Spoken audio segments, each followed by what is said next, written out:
मेरे प्रिय बच्चे, मैं जानता हूँ तुम क्या सोचकर चिंतित हो रहे हो।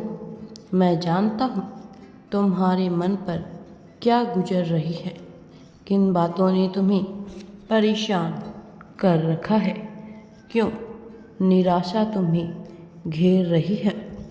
मैं तुमसे कहना चाहता हूँ कि अब तुम अपने आंसुओं को मत रोको। वो आंसू जो तुम्हारे मन में, तुम्हारे हृदय में निराशा का अंधकार भर रहे हैं। मेरे प्रिय बच्चे, भला तुम निराश क्यों होते हो? क्या तुम्हें लगता है कि तुम्हारा दुख मुझसे छिपा हुआ है? क्या तुम्हारी पीड़ा का ज्ञान मुझे नहीं है? भले ही तुम अपने दर्द को लाख छुपाने का प्रयत्न कर लो, भले ही तुम अपनी बातों को जग जाहिर ना होने दो, भले ही तुम अपनी समस्त तकलीफ़ों को बचा लो, छिपा लो, उसे जाहिर ना होने दो, लेकिन फिर भी तुम्हारे सीने में छुपे हुए दर्द को मैं देख लूँगा। मैं जानता हूँ कि तुम अपने दर्द को अपने सीने में छुपाने का अथक प्रयत्न करते हो, लेकिन दूसरों के सामने तुम इसमें धोखा दे सकते हो। सांसारिक व्यक्तियों के सामने तुम उन्हें धोखा दे सकते हो। अपने चेहरे पर मुस्कान का मुखौटा ओढ़कर तुम लोगों को अपनी बातों में ला सकते हो, लेकिन मेरे लिए तुम्हारा चेहरा तुम्हारे हृदय का दर्पण है, जो स्पष्ट शब्दों में सब कुछ बयान कर देता है।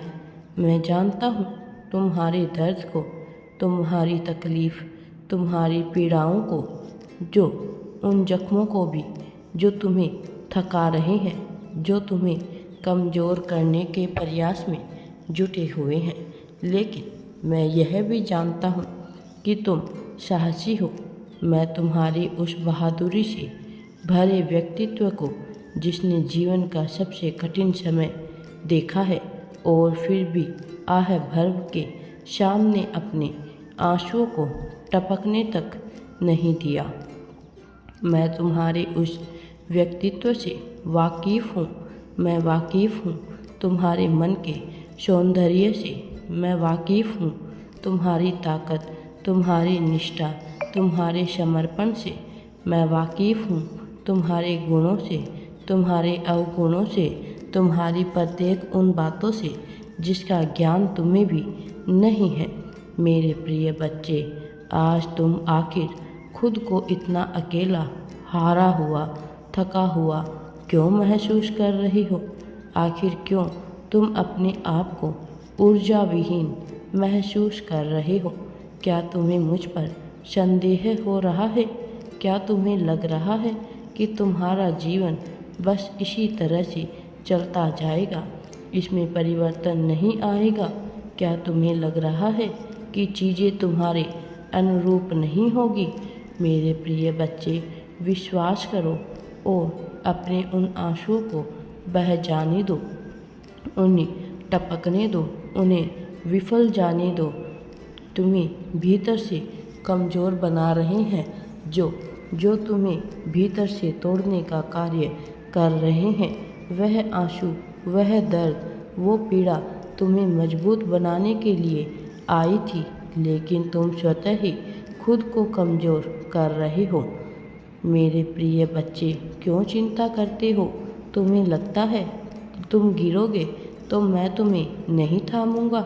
घबराओ मत, तुम जब भी गिरने वाले होंगे, तुम्हें थामने वाला मेरा हाथ तुम्हारे पास, तुम्हारे आगे ही होगा।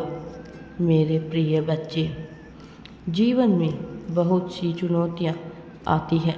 स्वर्ण को पिघलाकर ही आकार दिया जाता है, तभी वह आभूषण बन पाता है। बिना पिघले क्या वह आभूषण बन पाएगा?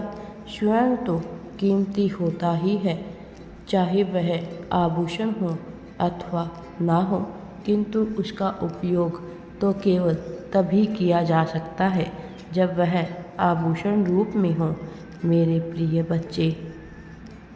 इसी प्रकार तुम भी स्वर्ण हो। स्वर्ण आभूषण बनने के बाद ही योग्य बनता है, भले ही वह पहले से कितना ही मूल्यवान क्यों ना रहा हो। मोम को पिघलाकर ही तो आकार दे सकते हैं, तभी वह एक योग्यता को प्राप्त करता है। अथवा मोम का क्या उपयोग, चाहे वह कितना ही मूल्यवान क्यों ना हो। कोई मूल्यवान वस्तु क्या अपनी जगह पर रखे रहने या पड़े रहने से उपयोगी हो जाती है? नहीं ना। जब तक उसका उपयुक्त उपयोग ना हो सके वह उपयोगी कहलाती ही नहीं। इसी तरह से तुम भले ही लाख मूल्यवान हो, किंतु जब तक तुम्हें पिघला नहीं जाएगा, जब तक तुम्हें तपाया नहीं जाएगा, तब तक तुम इसके योग्य कैसे बनोगे। और तुम्हें योग्य बनाने के लिए ही तो यह कष्ट तकलीफ आए थे। लेकिन यदि तुम्हें लगा कि यह तुम्हें कमज़ोर बनाने करने के प्रयास करने लगे, तो भला इनका क्या मूल्य, यह तो निरर्थक और बकवास लगने लगेंगे। मेरे प्रिय बच्चे, कई बार व्यक्ति को आकार देने के लिए उसी जीवन के संघर्ष की आंच पर घनघोर रूप से तपाया जाता है, ताकि वह एक सौंदर्य से भरा हुआ सुंदर आकृति धारण करके अपने सर्वश्रेष्ठ स्तर को हासिल कर सके, तात्पर्य अपने वास्तविक स्तर तक पहुंच सके। मेरे प्रिय बच्चे, क्या तुम्हें पता है कि संसार में जब मनुष्य को दुख मिलने लगते हैं, उसी क्षण से उसके सुख की कल्पना भी प्रारंभ हो जाती है। तुम्हें क्या लगता है तुम जीवन भर तकलीफ़ें भोगते रहोगे? मैं तुम्हारा साथ देने नहीं आऊँगा। मेरे प्रिय बच्चे, ऐसी बेफिजूल की बातें मत सोचो। मैं सदैव तुम्हारा साथ देने के लिए आऊँगा। इनका अपना कोई अस्तित्व नहीं है। मैं चाहता हूँ कि तुम जीवन के सौंदर्य को समझो। मैं चाहता हूँ कि तुम यह जानो कि तुम वास्तविक अर्थों में कौन हो। और मैं निश्चित तौर पर तुम्हें यह बताने आया हूँ कि मैं तुम्हारी सहायता के लिए आ रहा हूँ। मेरे प्रिय बच्चे, मैंने कार्य प्रारंभ कर दिया है तुम तक पहुँचने का, और मैं इससे अब पीछे नहीं हटूँगा। मैं तुम्हें कष्ट नहीं मिलने दूँगा। तुम्हारी पीड़ाओं को मैं मिटाकर रहूँगा। तुम्हारे संबंधों को मैं बेहतर करके रहूँगा। चाहे कोई तुम्हारा साथ दे या ना दे, मैं हमेशा तुम्हारे साथ हूँ। राधे राधे जी। वीडियो पसंद आए तो लाइक, शेयर एंड चैनल को सब्सक्राइब ज़रूर करें।